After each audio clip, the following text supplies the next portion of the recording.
नमस्कार। मैं हीरालाल, सहायकाचार्य हिंदी राजकीय महिला महाविद्यालय तारानगर। आज हम फिर असाध्य वीणा के पांचों भाग के बारे में पढ़ेंगे। इससे पहले हमने असाध्य वीणा के 4 भाग पढ़ लिए थे, जो आगे की एक लंबी कविता है। अब इसके पांचों भाग में हम आगे पढ़ेंगे कि वीणा में जो ईश्वर साधे गए थे उसमें कैसी कैसी ध्वनियाँ, किन किन लोगों ने कैसी कैसी ध्वनियाँ हैं वो सुनी। तो आइए पढ़ते हैं। किसी एक को नई वधू की सहमी सी पायल ध्वनि, किसी दूसरे को शिशु की किलकारी, एक किसी को जाल में फंसी मछली की तड़पन, एक अपर को चहक मुक्त नभ में उड़ती चिड़िया की, एक तीसरे को मंडी में ठेलम ठेल ग्राहकों की आस्पर्धा भरी बोलियां।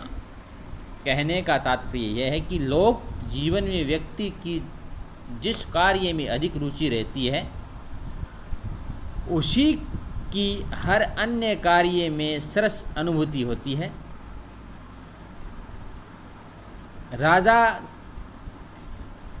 की सभा में अनेक प्रवृत्ति के लोग उपस्थित थे। प्रियमंद ने वीणा बजाए जाने पर उन सभी को अपनी अपनी प्रवृत्ति के अनुसार सरस अनुभूति हुई। उनमें से किसी एक को वीणा की मधुर ईश्वर लहरी नवेली वधू की मंद गति से बजने वाली पायल की ध्वनि प्रतीत हुई, क्योंकि वह युवा नववधू के प्रति कामासक्त भावना से ग्रस्त था। किसी दूसरे को वीणा की ईश्वर लहरी छोटे बच्चे की मधुर किलकारी की तरह सुनाई दी। किसी अन्य को जाल में फंसी हुई मछली की तड़पन के समान मार्मिक करुण ईश्वर लहरी सुनाई दी। सभा में उपस्थित किसी दूसरे व्यक्ति को वीणा का मधुर ईश्वर खुले आकाश में प्रसन्नता से उड़ती हुई चिड़िया के चहचहाने का ईश्वर प्रतीत हुआ, तो तीसरे व्यक्ति को अनाज की मंडी में होने वाले ठेलम ठेल ग्राहकों की आपसी स्पर्धा के साथ लगाई जा रही बोलियां जैसा ईश्वर प्रतीत हुआ।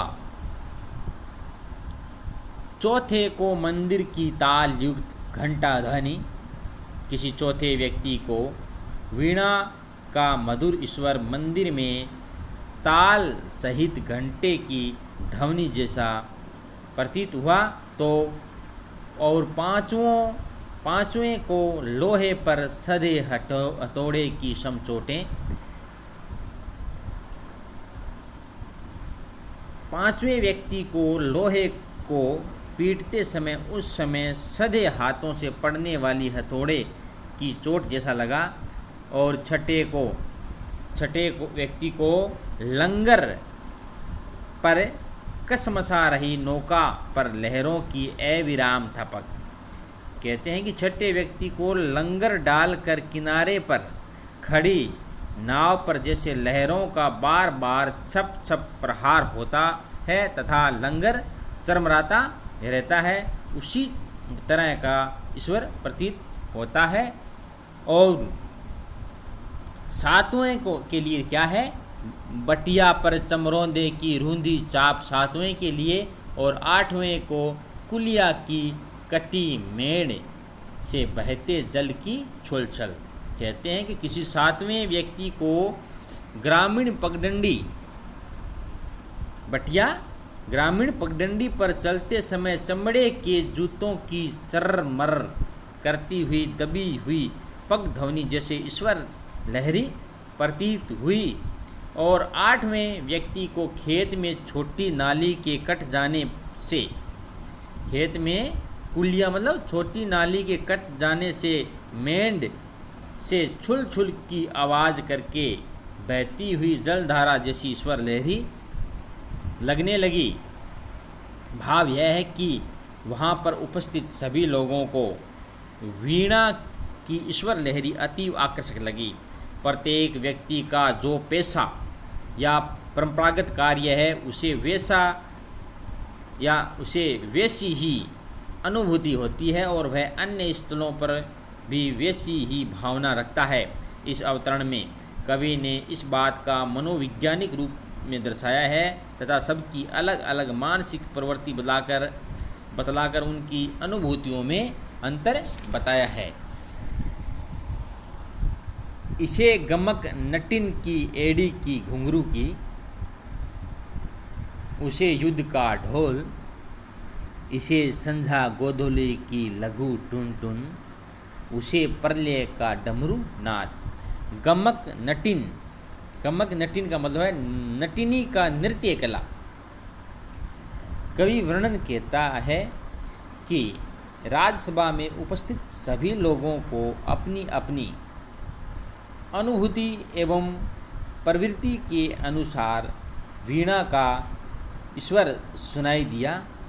इसी कारण किसी को उस ईश्वर से नटनी के नृत्य करते समय पैरों में बंदी घुंघरुओं की मधुर गमक प्रतीत हुई, तो किसी को युद्ध के आह्वान के ढोल का ईश्वर अनुभूत हुआ।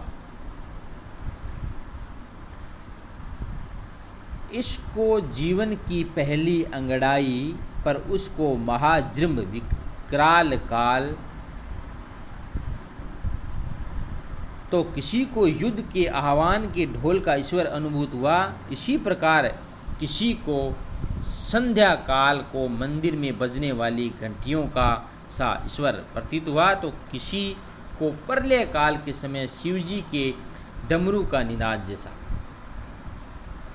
किसी अन्य को वीणा का ईश्वर जीवन की पहली अंगड़ाई लगी, इसको जीवन की पहली अंगड़ाई, तो किसी को यमराज महाजृंभ यमराज की भयानक चिंगाड़ या हुंकार प्रतीत हुई।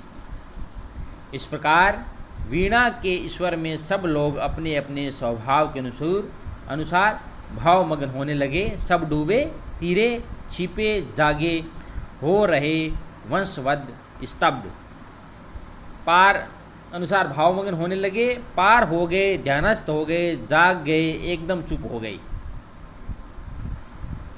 स्तब्ध यानी कि एकदम चुप होना। ईयता सबकी अलग अलग जागी। ईयता का मतलब होता है अस्तित्व। इस तरह वीणा के ईश्वर के वशीभूत सब लोगों की अपनी प्रवृत्ति के अनुसार अस्तित्व की चेतना जागृत हुई। उनकी हार्दिक भावनाएं आपस में मिली अथवा परस्पर मिलकर विलीन हो गई। संधित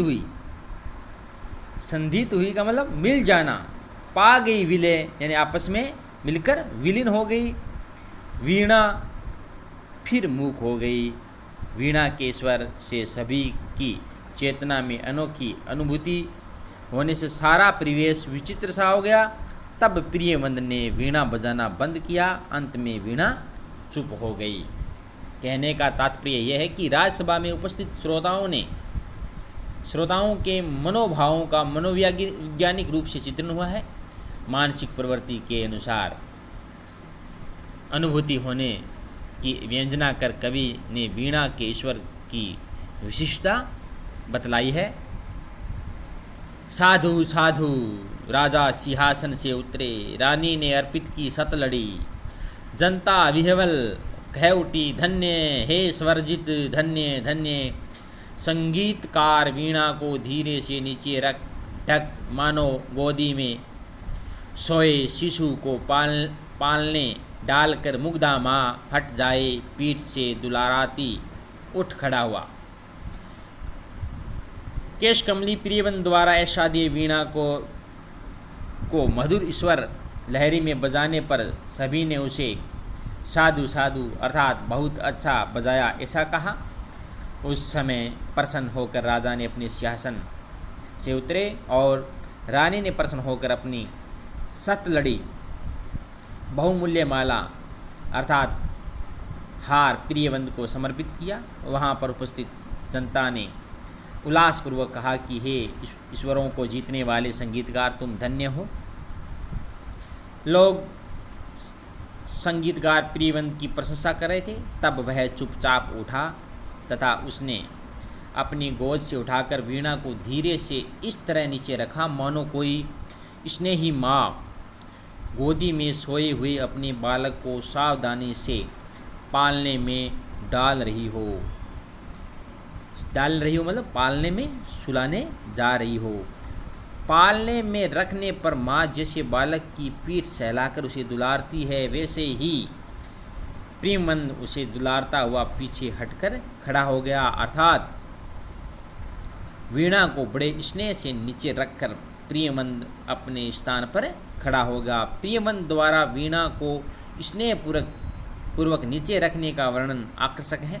रानी द्वारा उपहार में मोतियों की माला देना, जनता द्वारा धन्यवाद ज्ञापन करना उनकी गुण ग्राहकता को दर्शाता है। बढ़ते राजा का हाथ उठा करता आवर्जन बोला,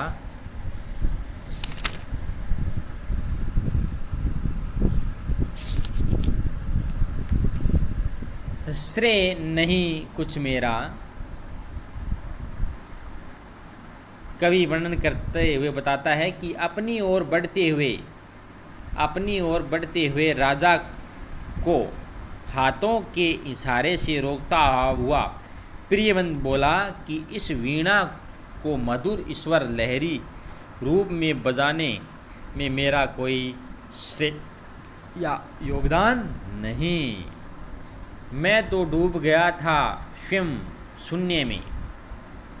कवि कहता है या प्रियवंत कहता है, मैं तो वीणा को अपनी गोद में लेकर भावावेश में स्वयं ही डूब गया था।